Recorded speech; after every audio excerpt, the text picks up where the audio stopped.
your last sort of obligation before the program begins, and that's something new again, which are speeches. A lot of people work to make this program possible, and it's thanks to the support of all these people and many more that we're able to have such an awesome trip in Japan. And these speeches are an opportunity for you guys to express your gratitude to them. So these don't get too worked up. We're not expecting like masterful oration here. They're about a 1 to 2 minute speech that you'll give just to express your gratitude to the people who make our tour possible. So don't worry too much about writing these all in the coming weeks, because I think honestly the most meaningful speeches are going to be ones that incorporate things you actually experienced that day. So when you're talking to the panel of officials at the United States Embassy, rather than have some canned speech that you wrote in America, bring in experiences, bring in how talking to a senior economic advisor changed the way you think about your future when you're thanking them, and it'll make your speech that much better, and it'll make these people who really do bend over backwards for us realize how meaningful what they're doing for us is, and they'll see how much we really do appreciate what they're doing for us. So you can look there. You've all been assigned 1 to 2 speeches. You can see who you'll be giving your speech to. So you can get a rough idea, but again, don't stress too much about these now. We'll have time to work on them in Japan while we're on tour. The Japanese staff are there to support us too, so they should be fun. And again, another chance for you guys to give back to the program. So on the next page, page 18, we have a list of things that you need to bring. So first off, suitcases. Make sure that the suitcase abides by all the weight and height limitations. So it can't be more than 50 pounds, bigger than 62 inches. So just make sure that before you come to orientation that you measure everything out so that you'll be able to send your bag onto the plane. Also, you will only be able to pack all your stuff into 1 suitcase and 1 backpack on the way to Japan. We ask all the students to carry 1 box and use that as one of the pieces of luggage that they log onto the plane. We have program materials and teaching materials in that box, so on the way to Japan you technically will have 3 pieces of luggage. On the way back from Japan, you'll have that extra slot, so you'll have room to buy souvenirs and all of that. So in addition to that, we ask that all the students pack an empty duffel bag into their 1 suitcase. The reason why we ask you to do that is because while we're on tour and while you're on homestay, it's very cumbersome to carry around your huge suitcase. So you'll pack everything into your big suitcase and have 1 empty duffel bag. And then once we arrive in Japan, we'll ask you to move 10 days worth of clothing into the duffel bag, and then we will just send the suitcases to the seminar area, and you will carry on the duffel bags.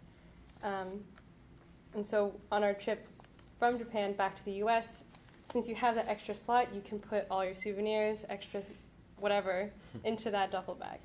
So just make sure you don't bring a suitcase, a backpack, and a packed duffel bag. We don't have enough space for that. And if your bag does end up being heavier than 50 pounds, we'll either ask you to leave things behind or pay the overweight fee. Like that? Yeah, like if you have like a sports bag, Yeah. that would probably be good. I know Meyer, that's about what I brought. One last note, you guys will have that duffel bag to fill with all your souvenirs, but you still have a weight limit there. And I think last year there was a student who went a little crazy buying clothing in Japan. And so, keep in mind, you are going to have to fit your stuff into those bags on your way back. So it stinks to be in the airport when they're telling you to pay these exorbitant overage fees. So be sensible. The next thing, this is really important, passports. You guys all have your passports, I know. Make sure you bring them with you because you will not be able to leave the country without it. In addition to your passport, which we'll collect promptly at the start of our orientation, we ask you to bring a copy of your passport. So just photocopy the important part with your picture and carry that around with you while on tour because the staff will actually collect all the students' passports and deposit those in the hotel safes overnight for safekeeping to make sure, in the event that a student were to lose their passport, they wouldn't be able to come back, or it would be a messy situation. So we do take charge of those for you, but it is good to have a copy for your own records. The next item on the list is money. We suggest students bring around $300 to $400. Obviously, that depends on how much you're anticipating to buy. If if you really like to shop, if you don't like to shop, so that's up to parents to decide. The best way to bring money is to convert it into yen while in the U.S. Japan mostly accepts cash. They don't have a lot of ATM machines. There are places that do accept traveler's checks, but again, cash is really the best way to go. So make sure you convert all your money in the U.S. before going to Japan. They do have money exchanges at the airport, but the rates aren't very good, and sometimes they have upwards limits on how much you can withdraw. And especially nowadays, not all banks just keep a stockpile of foreign currency. So please make sure to order that ahead of time. So as I said earlier, there aren't that many ATMs in Japan, and if you suddenly start using your credit card in Japan, it's very likely that the company might just freeze your account because it's suspicious. But it would be a good idea to maybe bring a credit card or debit card just in case you happen to misplace your money or if you run out. So a combination of mostly cash and then maybe a credit card is the ideal way to bring money to Japan. And some of you actually might need to, if you're going to be using your card out of the country, have to call in before. I know I have Bank of America, and they won't even let you use it unless you call in beforehand. It doesn't take much time, but you just have to let them know you will be out of the country. You will be using that card. But yeah, like Jeannie said, go with cash. It's a cash-based society. It's just that much easier. And you guys, we ask you to bring money, but that is really just for miscellaneous things you want to buy, souvenirs or shopping or whatever it be, because a lot of the main costs of the program, transportation, lodging, meals, and stuff like that, that'll all be covered by your scholarships, of course. So you won't need thousands of dollars to bring on this trip. We think $300 to $400 on average is more than sufficient. Again, though, like Jeannie said, depends on student spending habits. So the next thing you want to know about is the gifts. Gifts. Japan's a gift-based society, so the gift kind of takes the form of a handshake in some cases. It's not just for birthdays or for the new year. You want to bring a gift definitely for your homestay and also for your roommate. I know a lot of you probably brought gifts for your roommates last year at Princeton. And again, this doesn't have to be the perfect gift tailored to your homestay's interests because you have no idea who they are. So you just want something that is meaningful, maybe expresses some unique characteristic about your hometown or about America that you can give to them as a gesture, thanking them for welcoming you into their home. So we have some suggestions there you can look at, but just anything, a nice small gesture. It doesn't have to be really expensive, $20. Just something to kind of express your gratitude to your Japanese host family and then to your roommates. So on the next page is another list of just things you want to bring. It's a nice check-off list when you're packing everything, so it would be a good reference. Also for presentation materials, if you guys have big posters or things like that, the staff does have some space to fit large posters or props. But the rest of the materials you will just have to pack into your own bags. So just going really quickly through the list, make sure to bring all personal hygiene items with you. Since we said earlier you can't send mail, make sure that you have everything with you before you go. It's not written on here, but make sure you have enough deodorant.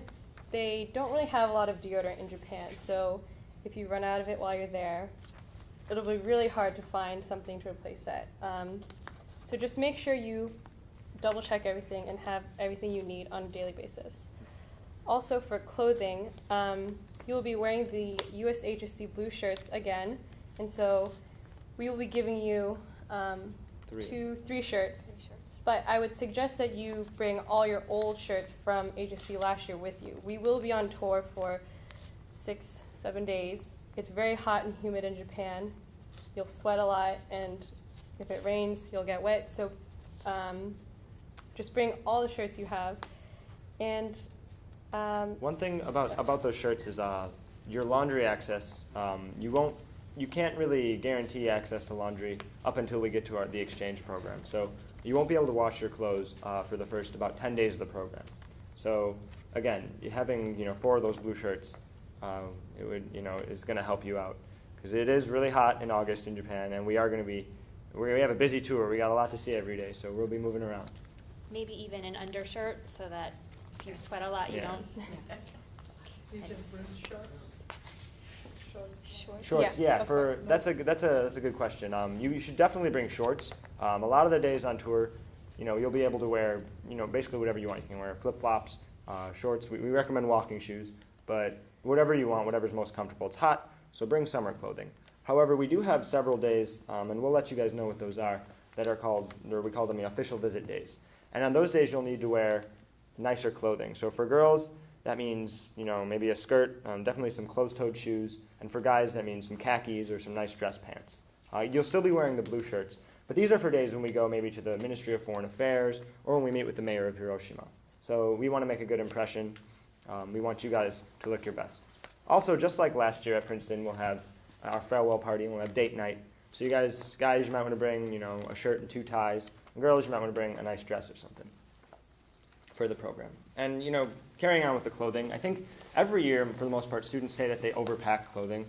You don't need to bring 21 different outfits. I think we asked the kids who went last year, and they said about 10 days worth of clothing would have been fine for them.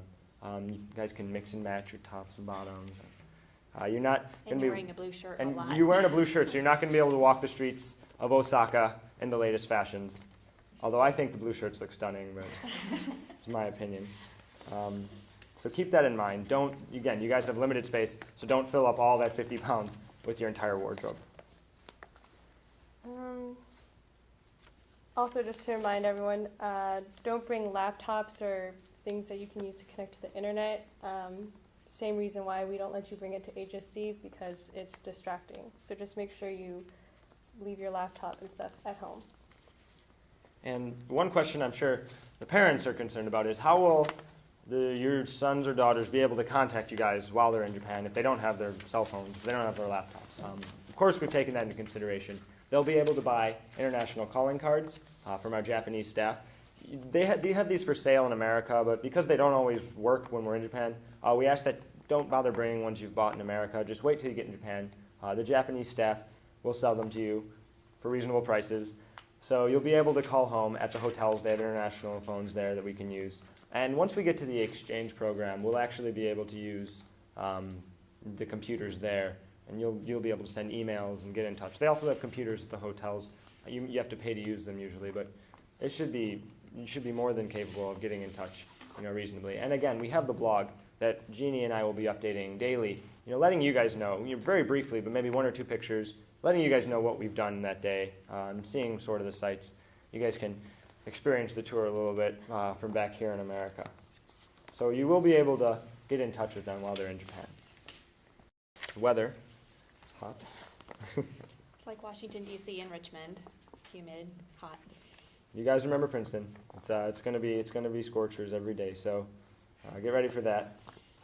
We will one bonus this year. I know last year you guys troopered through Princeton dorms with no air conditioning at night.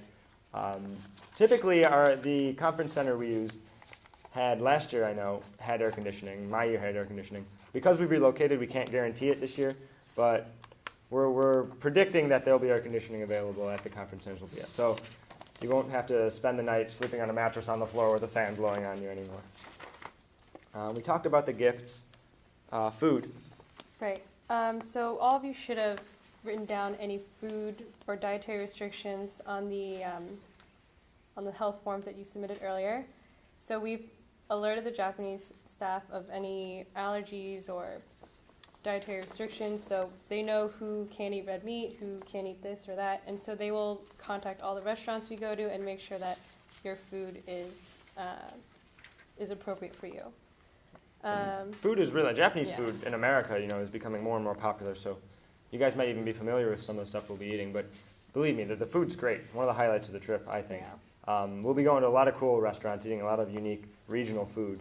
And I think we want you guys to have an open mind about that. Go there expecting to eat things that you can't even pronounce or that you've never heard of before. There'll be new flavors, but you might discover something you absolutely love. But in the same spirit, we ask you to have an open mind about differences in opinions with your roommate. Have an open mind about trying new food, because the Japanese staff puts together an interesting tour, but also puts together an interesting menu for you guys each night, so you can sample a diverse array of Japanese food. So be excited about that and be open to new things.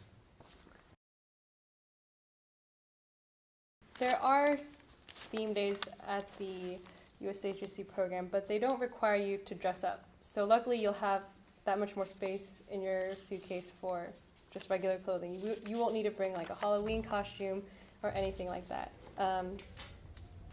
But we will have general themes for every day. We'll base the discussions and activities around that, but you guys can wear just your normal clothes. And I think one thing I want to underscore here, on a similar note, is kind of a pitfall that a lot of HSD students, it happened to me, have when they go to this new program and starts. And that's thinking of it in terms of Princeton, expecting this to be HSD 2. I think it's best to think of it as a distinct program. It's going to be new. You're going to have a new roommate. You're going to have, you're going to be in a new place. You're going to be doing new activities. Everything is going to be a little different, but that doesn't mean that it's bad in any way. It's different. It's new, and have an open mind about it. If maybe you had an effortless relationship with your roommate last year, but this year you'll have to work a little harder at communicating. We want you to have an open mind, and you guys have your Princeton experience under your belts. Definitely use that, but don't let it give you tunnel vision for this program. Have an open mind. Think of it as a new experience. It'll be that much more rewarding for you when we're on that flight on the way back. So on the very last page of your packet, we have a little handy-dandy flyer just reminding you the date and time of orientation. So please make sure that you get to the Crystal City Courtyard Marriott on time, no later than 8:45 a.m., and also have your passport accessible just like in your backpack so that the staff can collect it and keep it all safe together. And just to go over this, in case it's not clear, this is the point where the parents drop off the student for the program for the 3 weeks. So at this point, when you're dropping off at the Crystal City Courtyard Marriott, you're saying goodbye to your son and daughter and wishing them luck. A couple years ago, we had a parent who thought that they were staying for the orientation with their daughter. So just to make sure it's totally clear. So yeah, that'll be that orientation will be the official start of USHSD, and I think every year the program changes a little bit. There's a different tour destination, the roommates, the students are different every year, so the program takes on a different character. But this year especially, we've seen a lot of changes to the program, and I think the program is going to be especially different this year. But I think no year more than this one, when Japan's going through such a difficult time in its own history, could this program be more relevant. And I think you guys should remember, as you're going to Japan, what the name of the program is, High School Diplomats, because you guys really will be in this summer diplomats. You'll be meeting hundreds of Japanese people, some of for whom you may be the very first American they've ever met. So you really do want to put on the ambassador's role here, play the ambassador's role, and give a good impression, represent your country well, represent your culture well. Put your best foot forward, and keep the goals of the program in mind. And the experience is going to be awesome. Let me tell you, you guys are going to love it. And the more you put into it, the more you're going to get out of it. So we really could not be more excited to be hopping on that plane on July 19th, and we hope you guys and sharing that enthusiasm as well. The Japanese, culturally speaking, are very risk-averse people, and because we're sponsored by an insurance company, it just takes that risk aversion to another level. They are going to think of everything that we couldn't possibly think of to make sure that all of our students are completely safe and have the best time possible. So I would honestly, I'd be completely comforted by that. And as a country that has dealt with, the nuclear fallout from 2 attacks on the country 50 years ago, they're more experienced than anyone else in the world at dealing with the effects of radiation and making sure, like Kristen said, or Mrs. Parrott said, that safety is number one, that everything we'll be eating will be safe. But you guys won't have any, you shouldn't worry about that at all while we're on tour. The whole program is covered by a travel insurance policy. Okay. We've never told students that they should purchase their own. The Alright. whole program is covered and its Alright. participants. All right, great.